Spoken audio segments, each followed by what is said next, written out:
నమస్కారం, welcome to 108 news Telugu. నా పేరు గౌరీ. ముందుగా బులెటిన్లో హెడ్లైన్స్. అందుబాటులోకి చర్లపల్లి రైల్వే టెర్మినల్ వర్చువల్గా ప్రారంభించిన ప్రధాని మోడీ.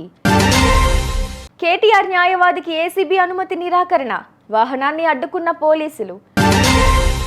విశాఖ ఉక్కుకు సొంత గనులు కేటాయించాలి, కలెక్టరేట్ ఎదుట విశాఖ ఉక్కు పరిరక్షణ కమిటీ నిరసన.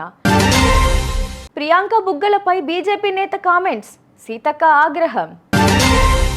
అధునాతన అంతర్జాతీయ ప్రమాణాలతో నిర్మించిన చర్లపల్లి రైల్వే టెర్మినల్ను ప్రధాని మోదీ వర్చువల్గా ప్రారంభించారు. 100 కోట్ల రూపాయలతో నిర్మించిన ఈ రైల్వే టెర్మినల్ను ప్రధాని మోడీ ఢిల్లీ నుంచి వీడియో కాన్ఫరెన్స్ విధానంలో ప్రారంభించి అందుబాటులోకి తీసుకొచ్చారు. ఈ టెర్మినల్ ప్రారంభోత్సవంలో కేంద్ర మంత్రులు కిషన్ రెడ్డి, బండి సంజయ్తో పాటు దక్షిణ మధ్య రైల్వే ఉన్నతాధికారులు పాల్గొన్నారు. సికింద్రాబాద్ రైల్వే స్టేషన్కు ప్రయాణికుల తాకిడి నిత్యం పెరగడంతో చర్లపల్లి రైల్వే టెర్మినల్ను రైల్వే శాఖ నిర్మించింది. దాదాపు 413 కోట్ల రూపాయలతో ఎయిర్పోర్ట్ను తలపించేలా మొత్తం ప్లాట్ఫామ్లతో ఈ టెర్మినల్ను నిర్మించారు. బంజారాహిల్స్ ఏసీబీ కార్యాలయం ముందు పోలీసులు కేటీఆర్ వాహనాన్ని అడ్డుకున్నారు. లాయర్లెవరూ కేటీఆర్తో వెళ్లకూడదని స్పష్టం చేశారు. చట్ట ప్రకారం ప్రతి పౌరుడు తనకున్న హక్కులను వినియోగించుకోనివ్వాలని కేటీఆర్ అన్నారు. న్యాయవాదులు వస్తే వాళ్లకు ఇబ్బందేంటని ప్రశ్నించారు. రైతు భరోసా అమలు చేయని రేవంత్ ఆ టాపిక్ డైవర్ట్ చేసేందుకే ఏసీబీ డ్రామా చేస్తున్నారని కేటీఆర్ ఆరోపించారు. పోలీసులు తన ఇంటిపై రైడ్స్ చేయబోతున్నారని, దానిపైన కేసు బనాయించాలని చూస్తున్నారని ఫైర్ అయ్యారు. కాగా కార్యాలయంలోకి లాయర్లను అనుమతించకపోవడంతో ఇందుకు గల ఆదేశాలు చూపాలంటూ కేటీఆర్ అన్నారు. నరేందర్ రెడ్డి ఇవ్వని వాంగ్మూలాన్ని పోలీసులు రాసినట్లు తనకు జరగొద్దనే లాయర్లతో వచ్చానని చెప్పారు. విశాఖ ఉక్కు కర్మాగారానికి సొంత గనులు తక్షణమే కేటాయించాలని, విశాఖ ఉక్కును సెయిల్లో విలీనం చేయాలని, ఉద్యోగులకు పూర్తి వేతనాలు చెల్లించాలని డిమాండ్ చేస్తూ ఈరోజు విశాఖ ఉక్కు పరిరక్షణ కమిటీ ఆధ్వర్యంలో విశాఖ కలెక్టరేట్ ఎదుట వందలాది మంది ఉద్యోగులు బైఠాయించి నిరసన తెలిపారు.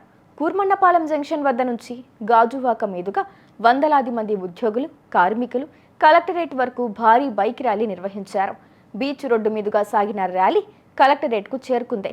కలెక్టరేట్ వద్ద పోలీసులు పెద్ద ఎత్తున మోహరించి స్టాపర్లు ఏర్పాటు చేసి లోపలికి అనుమతించకపోవడంతో కలెక్టరేట్ ప్రవేశ ద్వారం వద్ద బైఠాయించి నిరసన తెలిపారు. ఈ నెల 8న పీఎం మోదీ విశాఖ వస్తున్న నేపథ్యంలో ఉక్కు పరిశ్రమ ప్రైవేటీకరణ చేయబోమని ఆయన స్పష్టమైన ప్రకటన చేయాలని డిమాండ్ చేశారు. అటు స్టీల్ ప్లాంట్ ఎట్టి పరిస్థితుల్లోనూ ప్రైవేటీకరణ జరగదని మంత్రి లోకేష్ నిన్న స్పష్టం చేసిన విషయం తెలిసిందే. తాను ఎమ్మెల్యేగా గెలిస్తే రోడ్లను ప్రియాంక గాంధీ బుగ్గల్లా నున్నగా మారుస్తానని ఢిల్లీ బీజేపీ నేత రమేష్ బిధూరిపై మంత్రి సీతక్క ఫైర్ అయ్యారు. బిధూరిని పార్టీ నుంచి బీజేపీ సస్పెండ్ చేయాలని డిమాండ్ చేశారు. ఇలాంటి వాళ్లకు టికెట్లు ఇస్తే మహిళలు స్వేచ్ఛగా నిర్భయంగా తిరగగలరా అని ప్రశ్నించారు.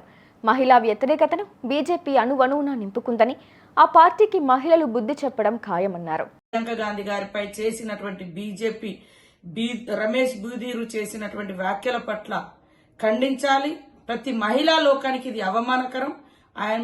ఆమె మీద అన్న వ్యాఖ్యలు కేవలం ప్రియాంక గాంధీ గారిని కాదు, వాళ్ళ మూఢత్వం, వాళ్ళ దురంకర పురుషాధిక్య భావజాలం అనువనున బీజేపీ నాయకుల మెదళ్లలో ఉంది. దానిలో భాగంగానే ఒక మహిళ యొక్క శరీరాన్ని రోడ్లతో సమానంగా చూడడం అంటే మరి వాళ్ళ యొక్క దుర్బుద్ధి, వాళ్ళ యొక్క చూసే నీచ సంస్కృతి, ఆడవాళ్ళని చూసే కల్చర్, వాళ్ళ యొక్క వికృత చేష్టలు మనకు అర్థమైతా ఉంది.